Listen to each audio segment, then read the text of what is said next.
देख रहे हैं Jain Hindustan news TV channel, सत्य बात सबसे पहले।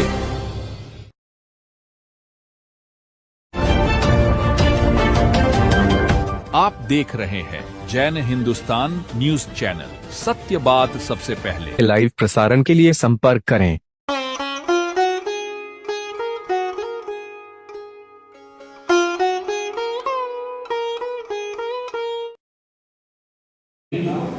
मीडिया सेक्टर से पधारी प्रिंट मीडिया, इलेक्ट्रॉनिक मीडिया सभी का इस हॉल में विकट व्यापारी संस्कृति की तरफ से हार्दिक स्वागत, अभिनंदन है। मंच पर विराजमान हमारे एसोसिएशन के अध्यक्ष नरपत शेटे साहब, पूर्व विधायक जन संघर्ष समिति के संयोजक सम्माननीय आर.के. दास जी गुप्ता साहब, मेरे साथी उमेश जी मेहंदी दत्ता साहब सचिव, और साथ में हमारे नोडल साहब। साथियों, आप लोगों को इसलिए यहाँ बुलाया गया है कि हमारे बीकानेर में एक कोटगेट रेल फाटक और सांकला रेल फाटक की समस्या ऐसा नासूर बन चुका है कि उससे बीकानेर की सारी जो जनता है वो उसको रोज जो है उसको परेशानी सुबह शाम निकलते उसको झेलनी पड़ती है। हम लोग जो है इकट्ठा हुए हैं वो इसलिए अगर इसका समाधान ऐसा हो कि आने वाले वर्षों तक कभी ये समस्या दोबारा खड़ी नहीं हो, उसी का प्रयास करते हैं। हमारे बीच में हमारे सीनियर वकील साहब के, इन्होंने पिछले लगभग 40 सालों से इस समस्या को निदान के लिए लगातार रात दिन पूरा जीवन इन्होंने इसमें समर्पित कर दिया। हम इन्हीं के अनुयायी हैं, इन्हीं के मार्गदर्शन में चल रहे हैं और ये हम चाहते हैं कि ये जो भी समस्या समाधान हो तो बीकानेर के लिए स्थायी हो, टेम्परेरी नहीं हो। अभी जो राज्य सरकार ने जो बनाने की बात की है दोनों फाटकों पे, अंडर ब्रिज की बात की है, अंडर ब्रिज जो 4 मीटर बनाने की बात की है, तो आपके 16 मीटर रोड जो है छोड़ा ही है कोटगेट की, उसमें 4 मीटर बनेगा, एक कमरे के बराबर 13 फीट लगभग कमरा होता है। क्या संभव है कि इतना बड़ा जो ट्रैफिक लोड, आज इतना लोड है, आने वाले 5 साल बाद 10 साल बाद क्या लोड की स्थिति रहेगी। 16 मीटर मतलब 53 फीट रोड को, उस लोड को झेल नहीं पा रही है और एक कमरे नुमा अंडरपास बना है, क्या उससे ये समाधान निकल जाएगा? हम इस पे जो डिस्कस करने के लिए हमारे जो सीनियर लोग बताएंगे, मैं आपका पुनः अभिनंदन स्वागत करता हूँ। और इसके आगे की कड़ी में इस पे जो है हम कैसे जो है विचार करके इसको कैसे बेहतर करवा सकते हैं, उसके लिए मेरे बीच में उमेश जी मेहंदी दत्ता साहब है। मैं उनसे निवेदन करूंगा कृपया आप मंच पे आए और बताइए कि जो क्या हो रहा है और पब्लिक क्या समझ रही है। हमारा कोटगेट, ये दाऊदी रोड, ये जेल रोड और ये अंडर ब्रिज, ये 4 मीटर चौड़ा बनना है। 55 फुट की रोड पे सरकारी नक्शे में ये सेंटर में दिया हुआ है, लेकिन अभी वास्तव में इसको एक साइड में कर रहे हैं 4 मीटर का, और बाकी की रोड रहेगी। और ये रेल फाटक में छोटा होकर यहाँ कायम रहेगा, रेल फाटक हटने वाला नहीं है। तो समस्याएं जो है वो आगे आर.के. दास जी बताएंगे। और इसके अलावा ये जो सांकला फाटक है, यहाँ पे दीवार है, ये अभी हमारी चर्चा हुई थी, उन्होंने बताया रेलवे यहाँ पे दीवार डालेगा सांकला फाटक पे, आवागमन का रास्ता सब बंद। और कोयला गली में से एक अंडरपास और तैयार होगा जो कि मटका गली में निकलेगा। इसके बारे में सारा आर.के. दास जी बताएंगे। इसके जो कि 2003 में रेलवे ने अपनी पिंक बुक में ले लिया था और सिद्ध हो चुका है कि ये फिजिबल है। किन्हीं कारणों से रुका, उनका भी चर्चा करेंगे। ये बाईपास क्या है? उदरामसर से आने वाली रेल लाइन जो अपने बीकानेर को आ रही है, यहाँ बीकानेर रेलवे स्टेशन और यहाँ Lalgarh railway station. Bypass rail line क्या होगी? उदरामसर से आने वाली रेल लाइन को बीकानेर के बाहर से लाया जाएगा। यहाँ पर एक गंगा शहर रेलवे स्टेशन प्रपोज्ड है और उसके बाद इस लाइन को लालगढ़ से कोलायत की ओर जाने वाली रेल के साथ जोड़ा जाएगा। और यहाँ पर भी एक रेलवे स्टेशन न्यू बीकानेर, ये नक्शा रेलवे का बनाया हुआ है 2003 में। और कई कारणों से कभी चला कभी रुका, ये अभी रुका हुआ है। ये लाइन जो है लालगढ़ आएगी तो बीकानेर के किसी भी बंदे को जो अगर गंगानगर साइड जाना है तो बीकानेर के बजाय लालगढ़ से वो स्टेशन पकड़ सकता है, जो कि सुविधाजनक स्टेशन है आज के टाइम में। तो किसी प्रकार की कोई दुविधा नहीं है, कोई इसमें जमीन अधिग्रहण नोट हो ये वो कुछ भी नहीं है। 85% जमीन गवर्नमेंट की है जो कि बंजर ही है, और 15% जमीन अधिग्रहित की जा सकती है लेकिन वो बंजर ही है। तो आगे का कार्यक्रम श्री आर आज के स्थिति केंद्र में प्रेस की अपनी एक आवाज है, अपनी ताकत है और छोटा स्तंभ है। हम बीकानेर की इस समस्या को हल कराने के लिए आप सभी साथियों का सहयोग करते हैं। इसी कारण से आज आप लोगों को यहाँ पर कष्ट दिया गया है कि आप आए, हमारी बात सुने और उसको अगर सही उसको वजनदार मानते हैं तो अपने ढंग से उस बात। साथियों, मैं एक इतिहास 2 मिनटों में बताना चाहूँगा। रेल बाईपास योजना हम लोगों की दिमाग की उपज नहीं, ये भ्रांति फैलाई जाती है कि बीकानेर में चंद आदमी रेल बाईपास योजना को करना चाहते हैं। ये हमारी योजना है।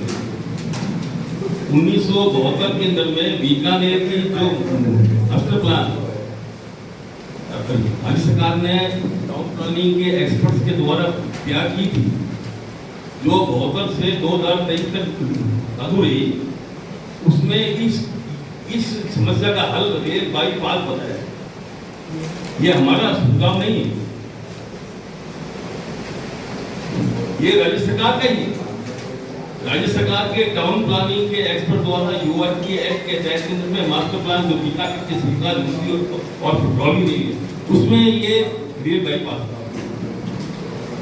तो आप लोग अपने दिमाग से ये बात पर हटा दें कि आपके दाद पोता या कोई और साथी या सेक्रेटरी जी या आपके योजना लेकर के आते।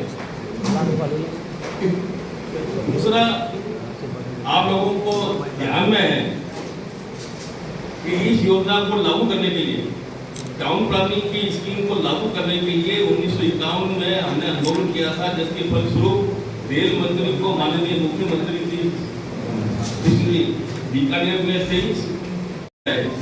और डॉक्टर शरीफ ने और मुख्यमंत्री ने दोनों ने मौका देखा और सीएडी के सभा हॉल के अंदर में अपने उच्च अफसरों के साथ में मीटिंग की, हम लोग भी थे, और उसमें रेलवे ने घोषणा की कि इस समस्या का हल रेल बाईपास ही है और हम रेल बाईपास का निर्माण करेंगे। उसके तद उपरांत आपने मुख्यमंत्री ने कहा कि हम इसके लिए लैंड आपको दे देंगे। उसके बाद में रेलवे के बजट में रेल बाईपास का जो सर्वे है वो शामिल किया गया। जब मुख्यमंत्री थे उन्होंने 60 करोड़ रुपया इस रेल बाईपास के लिए रेलवे को देना तय किया। रेलवे की जो पिंक बुक बनती है, जिसमें जो काम आपके मौके पर चालू करने होते हैं, उसका बोलते हैं पिंक बुक, सारी फॉर्मेलिटीज पूरा करके जो पिंक बुक बनती है, उसको रेलवे की पिंक बुक 2003-2004 के अंदर ये रेलवे ने शामिल किया। रेलवे ने शामिल कर लिया, जो आज कहती है रेलवे के साथ ये बंदा ठीक नहीं है। ये 2007 के अंदर में माननीय मुख्यमंत्री ईश्वरन ने एडिशनल चीफ सेक्रेटरी कमल को बिगड़ में भेजा। उन्होंने अपनी रिपोर्ट दी है कि यहाँ रेल बाईपास भी संभव है। 23 जनवरी 2011 को राजस्थान के मुख्य सचिव ने राज्य सरकार की ओर से रेलवे चेयरमैन को चिट्ठी लिखी है कि इस स्थान पर आरयूबी और अंडरग्राउंड ब्रिज नहीं बन सकता है। राजस्थान सरकार बाईपास की योजनाओं को फिर लागू करती है और इसके लिए हम 150 करोड़ रुपये देने को तैयार हैं। ये चिट्ठी फाइटिंग में उसकी बाद में रेल बाईपास का काम शुरू होता रहा, फिर अटक गया। फिर आपके उस तरह की सरकार के अंदर में महाराजा सदू सिंह जी की नौकरी से लेकर रेलवे सांगला फाटक के ऊपर से होता हुआ इन्होंने एलिवेटेड रोड का प्रस्ताव पास किया। एलिवेटेड रोड कोर्ट गेट के ऊपर नहीं बननी थी, सिर्फ एक फाटक पर से आपके वो लग रहा है, और वो भी नेशनल हाईवे जो कि और घटक था, बीकानेर की समस्या को हल नहीं करने वाला था, वो माननीय राजस्थान हाईकोर्ट ने उसको स्टे किया हुआ है। उसके बाद के अंदर में जब अशोक कुमार की सरकार आपके बनने वाली थी और चुनाव होने थे, उसमें आपके ये अंडर ब्रिज की स्कीम उन्होंने पास कर दी। ने कहा कि हमने ये स्कीम पास करा दी। उनकी सरकार हटने के बाद में जो ये नई सड़क बनी, उसने उसी योजना को ऑन करके और उस पर कार्य चालू कराने के लिए 35 करोड़ रुपया, अब 7 करोड़ रुपया अब सेक्शन कर दिया और मौके पर निर्माण कार्य चालू करने की प्रक्रिया में वो आए हुए हैं। हमने भी आपके मौके पर इसका किया है, विरोध जन आंदोलन किया और राजस्थान हाईकोर्ट में भी हमने रिट की, जिसकी पेशी है 13 साल। उसमें भी माननीय उच्च न्यायालय के न्यायाधीश ने जब ये उन्होंने अंडर ब्रिज की स्कीम उन्होंने देखी जब पेशी पर, उनका ये क्या बताया आपने, फाटक कोर्ट गेट पर 4 मीटर पर फाटक बनेगा, सब अंडर ब्रिज, और 12 मीटर पर ये फाटक कायम रहेगा।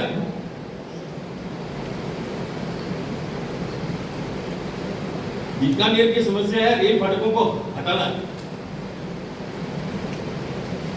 कोर्ट ने कहा कि आपने क्या बनाया है सर, लोगों के सुझाव लो,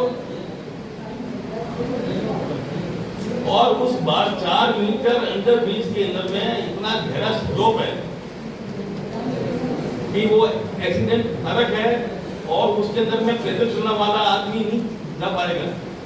अगर 2 व्हीलर और 3 व्हीलर आएंगे जाएंगे तो उनको कोई एक तरफ बन रहा है, 2 तरफा नहीं बन रहा। 4 मीटर के अंदर में आने और जाने का रास्ता अलग अलग नहीं है, क्योंकि दोनों साइड है। 12 फुट के अंदर में आने जाने का साइड अलग नहीं हो सकता। अब अगर कोई 3 व्हीलर उसमें आ गया, आएगा जाएगा, फिर आप सोचिए वो 4.5 फुट का होता है। ये एक कार की जो आगे की खुदाई है वो 4.5 फुट होती है। अगर कार आ गई तो सामने से कोई नहीं आ पाएगा, और वो फाटक है कि बंद होता रहेगा, होता रहेगा। 12 मीटर पर फाटक एजिटिस कायम रहेगा और जनता को असुविधा रहेगा। और आपने देखा है कि इतना भयंकर पानी बह के आता है शहर का, 2-3-4 फुट, 1 इंच बारिश भी हो जाती है तो 3 फुट पानी बहता है, और कभी अगर 2 इंच हो गई बारिश तो 5 फुट पानी आ जाएगा। और इतने वेग से आता है कि कोर्ट गेट पर जो ये 2 व्हीलर हैं ये पानी में जाती है। आदमी बड़ी मुश्किल से इस पानी में खड़ा रहता है, वो सारा अंदर बीच पानी से भरा रहेगा।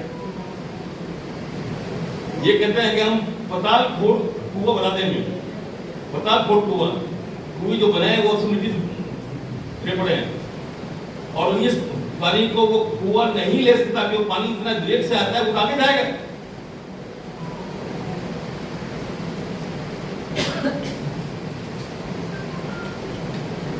बीकानेर की समस्या कायम रही। दूसरा जो सांकला फाटक है, आप क्या समझ रहे हैं, 5 दिन पहले संभागीय आयुक्त ने मीटिंग बुलाई थी, उसमें हम लोग भी गए थे। उसमें संभागीय आयुक्त ने एससी को आदेश दिया कि ये जो आपने बनाए नक्शे वहां मौके पर पेश करो, लगाओ और जनता को बतलाओ। आज तक उन्होंने वो नक्शे नहीं लगाए हैं। नक्शे क्यों लगाएंगे? सांकला फाटक जहाँ है, स्टेशन रोड को केरी रोड को जोड़ने वाली जो रोड है उस पर फाटक है, वो फाटक पर बन जाएंगी वाल्स, दोनों तरफ वाल बन जाएंगी। वहां फाटक नहीं है, ना फाटक है ना अंडरब्रिज है। सांकला फाटक का तो रोड बंद हो गई स्थायी तौर से आने वाली सदियों के लिए, और सारा ट्रैफिक रेलवे स्टेशन से की रोड से होता हुआ सट्टा बाजार के रोड से होता हुआ कोर्ट गेट आएगा, कोर्ट गेट से दोबारा आएगा केरी रोड। अब आप देख लीजिए 17 बाजार के रोड आज भी वो भीड़ के सामने नहीं उतर पा रही। अपने जितने शहर के हैं वो धंधे आते जाते हैं, ट्रैफिक बहुत इंक्रीज हो रहा है। एक तरफा ट्रैफिक करने से भी आपके समस्या हल नहीं हो रही है। एक ये तीसरा मार्ग उस कोयला दिल्ली का जो दूसरा छोर है जब नई बिल्डिंग है उसके पास से रेलवे ट्रैक के नीचे से होता हुआ मूल बिल्डिंग जो है कटने की उसके पास में बोलेंगे वहां पर 5-5 मीटर के आने जाने का ये रास्ता बना रहे। वो रास्ता भी इतना छोटा है कि वहां भी पैदल चलने वाला और व्हीकल्स आपको चलने में आपको कितना आएगी। आने वाले ये समस्या हल हो रही है आने वाले सदियों के लिए। नाम लेते हैं सागला फाटक पर आपके गेट्स, सागला फाटक के गेट्स क्या है? ये तो एक तीसरा रास्ता बना रहे हैं। नानी बिल्डिंग के पास में जो अंदर आपको जो बना रहे हैं वो एक तीसरा रास्ता है। वो सागला फाटक का आपके ऊपर तक का है, उसे 300 मीटर दूर है। तो क्योंकि हम लोग बीकानेर की जन समस्या को सुलझाने के लिए बीकानेर के कार्यकर्ता की हैसियत से काम करते रहे हैं, जन आंदोलन भी किए हैं, कोर्ट में भी गए हैं, कोर्ट में भी लड़ाई लड़ रहे हैं। मौके पर भी हमें लड़ाई लड़नी पड़ेगी। हम जनता के हितों के विपरीत काम नहीं होने देंगे, ना होना चाहिए। अगर बीकानेर की जनता की इस समस्या को इस प्रकार से हल करना चाहती है तो हम हार जाएंगे। पर हमारा प्रयास अंत तक इस समस्या को हल करने के लिए, इसमें कोई जीत हार नहीं है। आप अपना सुंदर विचार विवेक का उपयोग करें। अभी मैंने बताया है ये 100% सही है। आपने अपनी बात कही, इन बातों के बीच में एक लंबा दौर आपने बताया कि निकल गया है संघर्ष करते करते। तो आपके संघर्षों में कहाँ कमी रह गई कि इतना लंबा खींचना पड़ा? अपन पूरे भारत में या बहुत से आसपास के एरिया में देखते हैं, जैसे बैंसला का फैसला एक हेडिंग लगी थी, तो ऐसे भी बहुत से उदाहरण देखे हैं कि जनता जब साथ होती है या जो लीडरशिप होती है उस काम को करवा लेती है, और हम इतना काम नहीं करवा पाए। बीकानेर का आम आदमी तो छोटी सी भी निकाल लेगा, आदि आदत पड़ी हुई है। तो कहीं कन्विक्शन में कमी है, कहीं क्या कमी है? देखिए हमारे मेहनत में, कोशिश में और संकल्प में कहीं कमी नहीं है। ये भारत में पहला मौका है जहाँ रेल मंत्री को मुख्यमंत्री मौके पर लेके आए हो, मौका मामला दिखाए हो और वहाँ बैठ करके फैसला लिया हो। आपको भारत में ऐसी कोई सिस्टम नहीं मिली। उसके बावजूद भी कहीं कोई हलचल नहीं है। फिर 2003-04 के अंदर में रेलवे ने इस बाईपास को बनाने के लिए अपने टीम को शामिल कर दिया। 1 करोड़ रुपया एडवांस दे दिया राज्य सरकार ने, उन्होंने काम चालू कर दिया। फिर राज्य सरकार ने ये कहा कि ये रेलवे लाइन बीच से आपको हटानी पड़ेगी, मैंने कहा अभी लाइन बीच से नहीं हटाएंगे, हम बाईपास। ये तो आप सीक्वेंस में बता ही रहे कंटिन्यू, और मीडिया भी आपके साथ में हमेशा इस बात का हमने लिखा है। मैं सहमत हूँ। फिर हमारा प्रयास चलता रहा। 2011 के अंदर में राज्य सरकार ने पुणे बाईपास का दिया, जो 2015 तक चलता रहा। हमारा बीकानेर का यह हमारा दुर्भाग्य है कि मुंह में आई हुई जो गोभी है वो बाहर चला गया। आपको जनता का साथ नहीं मिला? साथ मिला मिला 91 में साथ मिला, जब तो आए। 2 विधायक हैं, विधायकों के साथ नहीं मिला। हमने वो भी जनता की रिप्रेजेंटेटिव है। ठीक है, मैंने माननीय एमपी साहब से 100 बार संपर्क किया। मैं अगर भगवान को के मंदिर में जाता तो मुझे भगवान सामने आते थे। मैं इतनी बार उनके पास में गया हूँ। और जब लड़के नहीं, आप या आपके 2-5 साथी जनता नहीं गई होगी। बहुत लोग जो था, जो रेल मंत्री थे वो मेरे साथ में अतुल राम जी साथ गए हैं, और बाईपास के लिए उन्होंने मांग की है। और रेलवे बोर्ड के मेंबर जैन उनके पास में भेजा गया। उन्होंने कहा ये योजना सही, ये बाईपास की योजना निकल की योजना नहीं है। नहीं, तेजपुर में, भटिंडा में, मेरठ में, चूरू के नगर में ये बाईपास बने हुए हैं ना, वो भुवनेश्वर के अंदर में पास हो चुके हैं और कोटा में पुस्तक पास होने वाले हैं। और मेरे पास में एक न्यूज़ भी है कि रेलवे ने 2025 के अंदर में राजस्थान में जो काम करने बताए हैं उसमें बीकानेर का बाईपास रेलवे कहता है बाईपास कोई नहीं, बाईपास रेलवे की किताब में है। रेलवे कहता है बाईपास 2003 2004 की पिंक बुक की किताब है और हाईकोर्ट में उन्होंने लिख दिया है कि यहाँ बाईपास भी सड़कों पे होता है बाईपास। उन्होंने रेलवे के पिंक बुक में मैं आपको बता दूँ मैं ले रही थी क्या मुझे उनका तो आप कहाँ लगता है कि किस कारण से बात नहीं हुई, नहीं जम रही, आगे नहीं बढ़ रही? आपके हिसाब से वो कौन सा कारण है जब इतना सब कुछ अच्छा चल रहा है, कोर्ट भी मान रही है, रेलवे भी मान रही है, यहाँ के जनप्रतिनिधि भी आपके साथ है, आपके जनता भी साथ में है, क्या ऐसा कारण लिखा जाए, क्या समझा जाए? बीडी कल्ला साहब जब तक एमएलए और मंत्री रहे, ये गत सरकार जाने के पहले तक वो रेल बाईपास का यही मांग कर रहे थे, रेल बाईपास के लिए यही लगे हुए थे। अचानक उनका हृदय परिवर्तन हो गया और उन्होंने ये स्कीम आप पैदा कर दी और उस स्कीम को एमएलए साहब ने नहीं देखा। हमने 7 दिन पहले आप मेडिकल से बात की, आपने ये स्कीम देखी कि भाई मैंने देखी क्या स्कीम है, ये है, ये तो गलत है, आप कुछ नहीं देखी मेडिकल से तो सोए हुए थे क्या वो? देख लीजिए। अब मेडिकल ने अंत तक रेल बाईपास के साथ में थे हमारे, वो उनके पीछे तो थी जनता। इसका मतलब उनका मन परिवर्तन हो गया, उनको ये लगा कि आप वाली बात में दम नहीं है और जो सरकार कर रही है वो सही है। जनता को ये बताने के लिए कि हमको कुछ स्कीम हमने पास करवा दी, वो इस हालत में आ गए कि मैं वोट मांगने जाऊंगा तो वहाँ जनता कहेगी इस समस्या हल नहीं हुई। जब मैं ये कहूँगा मैंने बाईपास अंडर ब्रिज के पास करा दिए, उन्होंने नक्शे नहीं देखे। जनता आपके साथ क्यों नहीं आ रही है? जनता आपके साथ क्यों नहीं आ रही है? आप विधायक रहे, आपको पता है विधायिका कैसे कार्य करती है। क्या बीडी कल्ला इतना नासमझ आदमी है कि 35 करोड़ की डीपीआर बन गई और उन्होंने पूछा ही नहीं अधिकारियों को और उन्होंने स्वीकृति दे दी? ये कैसे संभव हो सकता है? आप तो विधायक रहे, आप विधानसभा में रहे हैं, बिना डीपीआर के 35 करोड़ का कैसे प्रोजेक्ट बढ़ गया? ये कैसे कह सकते हैं कि उन्होंने वो नहीं देखी? आपके जो हमारे अगर मंत्री तक है वो योजना नहीं देखते।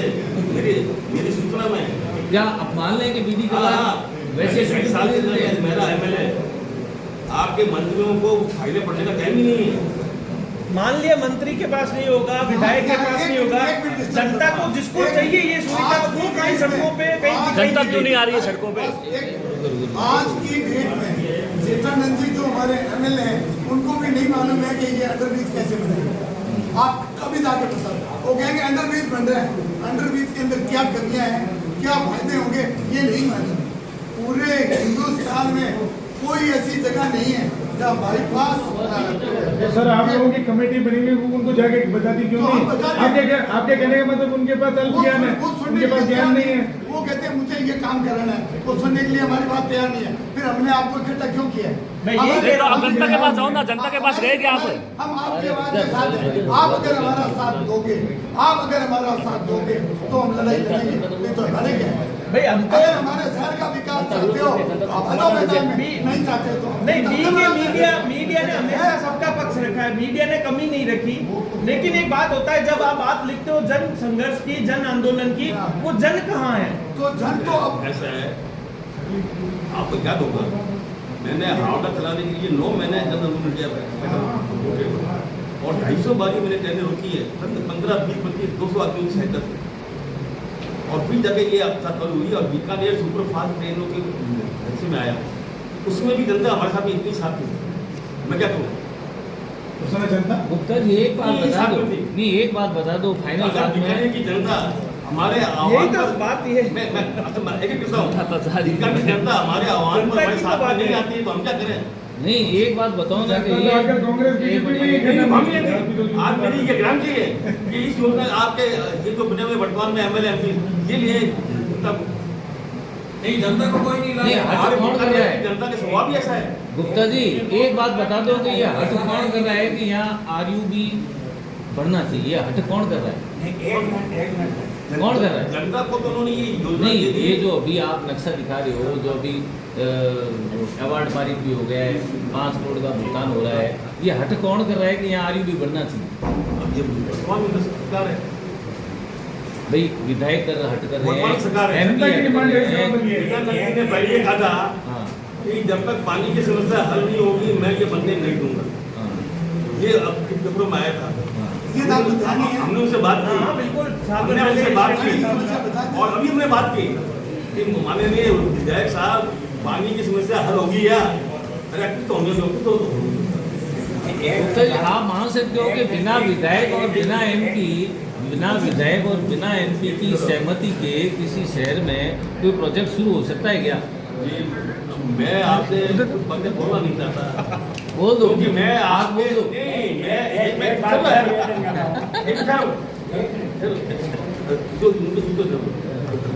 आगे मुद्दे की है। मैं सरकार के विरोध में पक्ष में बात करना नहीं चाहता क्योंकि लोग मैं बीकानेर के हितों की बात कर रहा हूँ।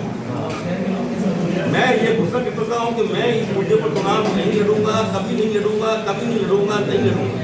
तो बीकानेर में तो बीकानेर की जनता वो तो 40 वर्षों में कहीं नहीं की है। मैं ये अरे क्या हो रहा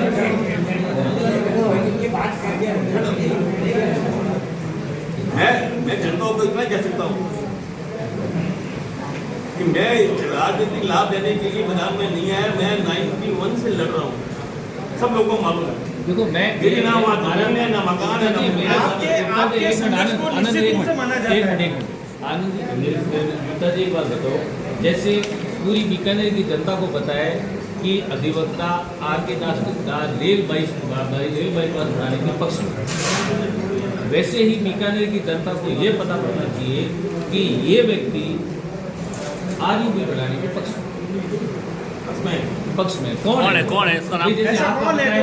आप रेल बाईपास के पक्ष वर्तमान में। में तो विजयनंद ने कहा कि उसको बंद कर दिया। अच्छा, अजीतानंद जी पावरफुल है कि वो बनवा सकते हैं।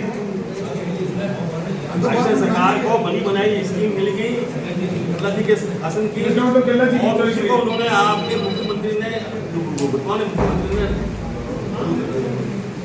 सारे फैसले लोगों के राजस्थान में उन्होंने चेंज किए। एक बात मैं कहना चाहता हूँ, क्या जहाँ और आज ये मुख्यमंत्री मिलने को तैयार नहीं है। नहीं, क्या अभी यहाँ आए थे गुप्ता जी, जहाँ रेल बाईपास बढ़ना है या RUB बढ़ना है, वो जेठानंद व्यास का विधानसभा क्षेत्र है क्या? नहीं है। क्या दोनों विधायकों की सहमति है इसमें? जो पूर्व की विधायिका है उनको बीकानेर के नाम से जो मेरी जानकारी है, मेरी किसी तिथि की पर कोई जवाब नहीं है। समस्या यही आ रही है। कोई हमारा बनाया हुआ नहीं है, वो जरूर मैंने बनाया है, लेकिन अखबार में गवर्नमेंट की छपी हुई फोटो को देख के बनाया है। ये नक्शा रेलवे का बनाया हुआ है। ये 2003 में रेलवे ने अपनी पिंक बुक में लिया था और इस पे काम शुरू किया। 60 करोड़ का बजट था। एक बार मैं रोक रहा हूँ, बार बार कर रहे हो। बीकानेर बॉर्डर एरिया है, सारा असला यहाँ से जाएगा। मेरे को रेलवे ने कई बार लिखित में दिया है। दो तरह की बातें, एक तो पिंक बुक में इस बाईपास की आधी स्कीम रेलवे ने लागू कर दी है। मैंने 3 बार बातें की, उन्होंने कही नहीं हटेगी। क्यों नहीं हटेगी? क्योंकि सारा असला यहाँ से जाएगा, बीकानेर बॉर्डर एरिया है। सुनिए मेरी बात को, एक मिनट सुन लीजिए। सर एक सेकंड यहाँ मैं बोलूँ। बाईपास का आधा भाग उन्होंने रेलवे ने पूरा कर दिया है, जो लोगों से छुपा रहे हैं। हनुमानगढ़ से, गंगानगर से, अबोहर से जो रेलवे लाइन जो ट्रेनें आ रही हैं वो लालगढ़ या बीकानेर नहीं आती।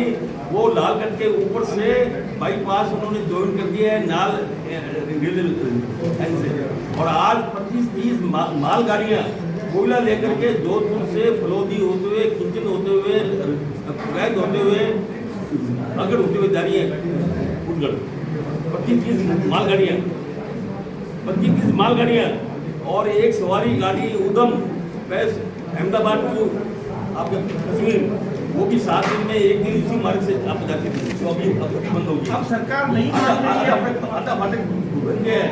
और रेलवे ने बाईपास के लिए बीकानेर के प्रस्तावित लोगों में अब आपके राजस्थान की जो बनानी योजना है उसमें बालासर, सुल्तानगढ़, कोटपुतली, डावला, न्यू डावला, अजमेर, आदर्शनगर, टोंक, टोंक, बस्ती, अनूपगढ़, टिकरिया, बलोदी, नागौर, मंदसौर, प्रतापगढ़, मातवाड़ा, पिलानी, लाहौर, बीकानेर बाईपास चूरू बाईपास, बेगर बाईपास, ये सब लोगों ने लिखा हुआ है। अब आपको पता है एक मिनट, एक सवाल ये है कि अब ये पास हो चुका है, सारा काम शुरू है, आप इसका विरोध कर रहे हैं, इसको सही करने की बात कर रहे हैं, आप इसको सही करने की बात कर रहे हैं। 4 मीटर की जगह 12 मीटर इसमें सही हो नहीं सकता। वो कहते हैं कि आपके सांगला फाटक पर दीवार बनेगी। अब आपका अगला कदम क्या होगा? वहाँ फटक है ही नहीं भाई सरकार एक्शन में आ और गई, टोल गेट पर आपके फाटक कायम रहेगा। आपने भी सरकार एक्शन में आ गई, अगला कदम क्या होगा? आपने इसमें लिखा है कि कोर्ट गेट और सांगला फाटक पर दीवार बनेगी और जो अंडरपास बन रहा है वो कोयला गली के पास बन रहा है, तो क्या उन्होंने स्पष्ट कहा था कि दीवार बिल्कुल अगर ये गलत हो, अगर साथियों ये गलत हो तो मेरे 100 जूते मार देना। ये मैं आ जाऊंगा कोर्ट अब गेट पर। इस स्थिति ये के बाद विजयनगर की जनता को पता नहीं है। ये बात सही है, आपसे बात भ्रमित है, जनता भ्रमित है। इसलिए संभावित आपने कहा था ये रिक्शे लगाओ। ये तो मीडिया का काम है। मीडिया क्यों आप जा रहे हो? अगला कदम आपका क्या होगा? क्यों नहीं जा रहे हो?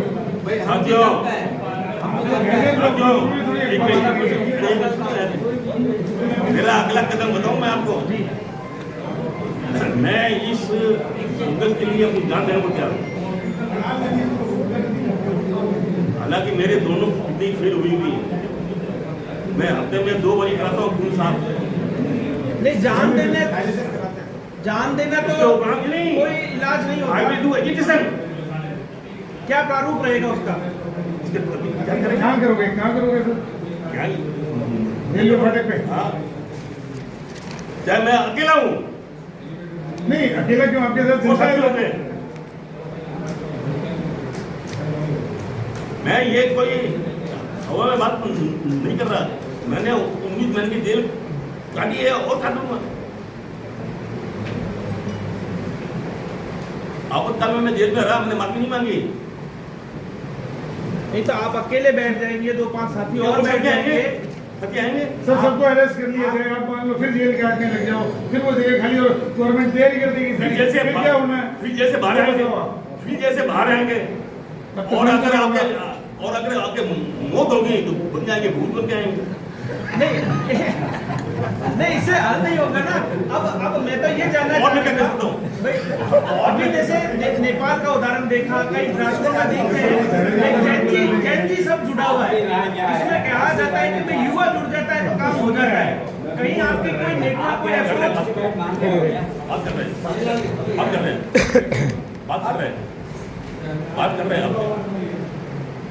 बात कर रहे हैं।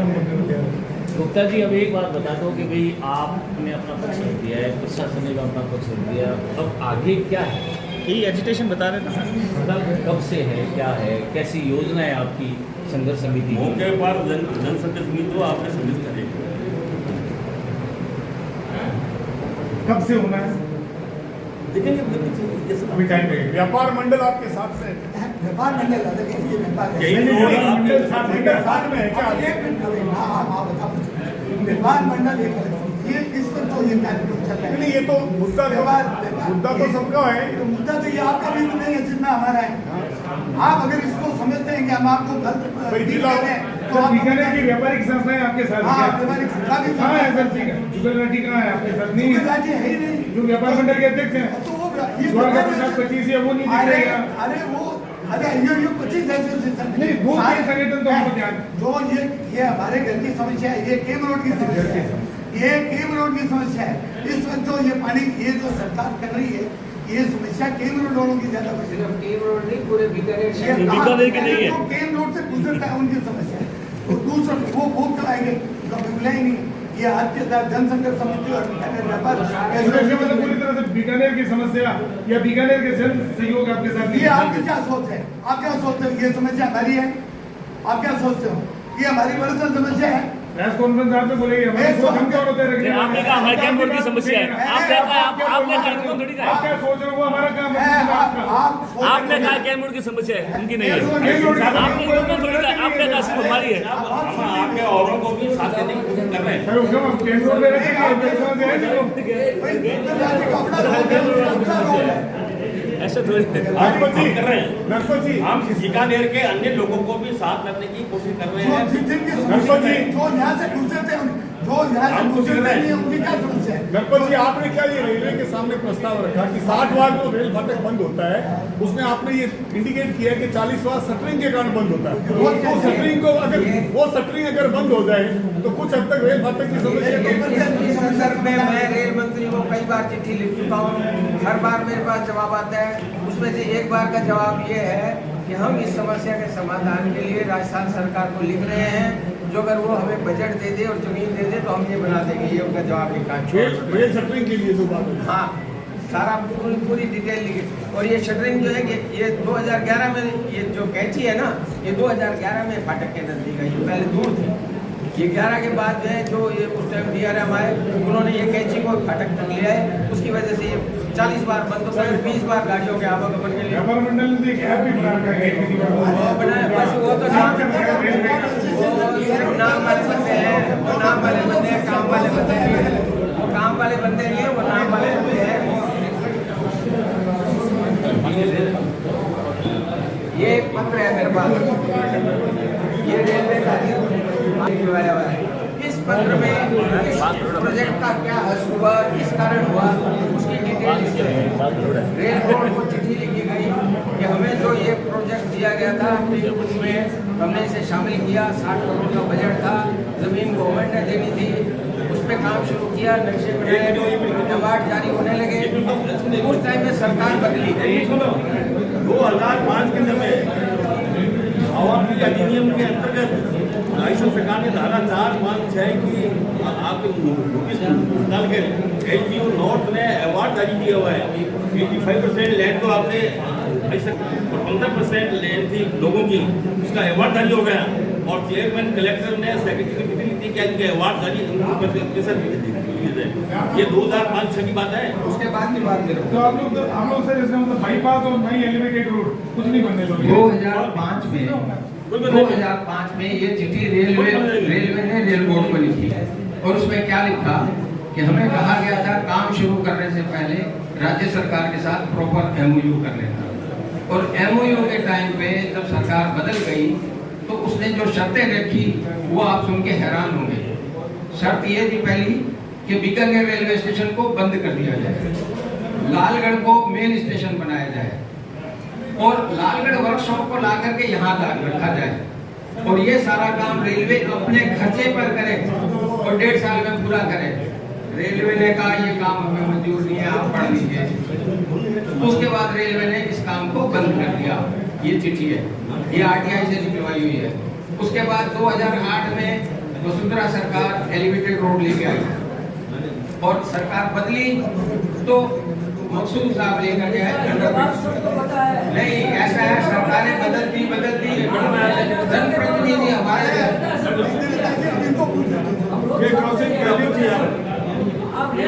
साथियों को हम आपके ऋणी रहेंगे अगर आपको हमारी बात समझ में आई, हमारे शहर के लिए कुछ कर सकते हैं तो आपके सहयोग बगैर हम तो कुछ नहीं कर पाएंगे। हमारा बहुत दिनों तक संघर्ष चला, उसमें भी हमने सफलता नहीं पाई। अब हमें विश्वास है अगर आपके समझ में आई है कि हमारे में रही है, हमारे शहर के लिए ये दुनिया दूर करते हुए आप अपने हिसाब से इसको अपने शब्दों में इतना कहता हूँ। आप सबका धन्यवाद करता हूँ। कोई प्रश्न मुझसे करना है तो कर लो आप, है ना, तो मैं आपको जवाब दे दूँ और सब नाश्ता करके जाएंगे 10 minute.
A grand welcome to Shanti Prime.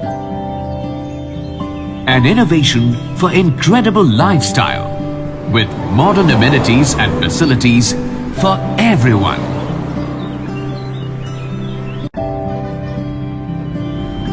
Shanti Prime. The name speaks for itself. Come, book your dream home today. Please visit our website for more details.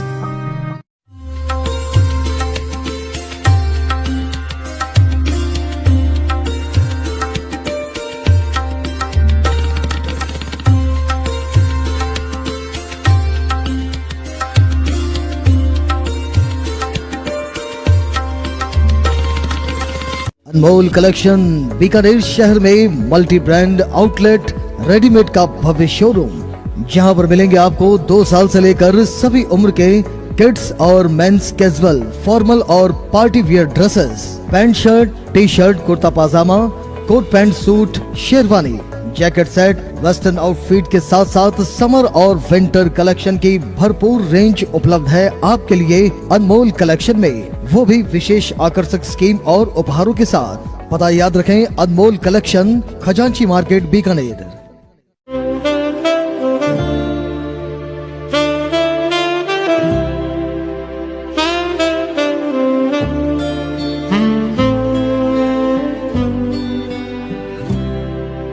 Thank you.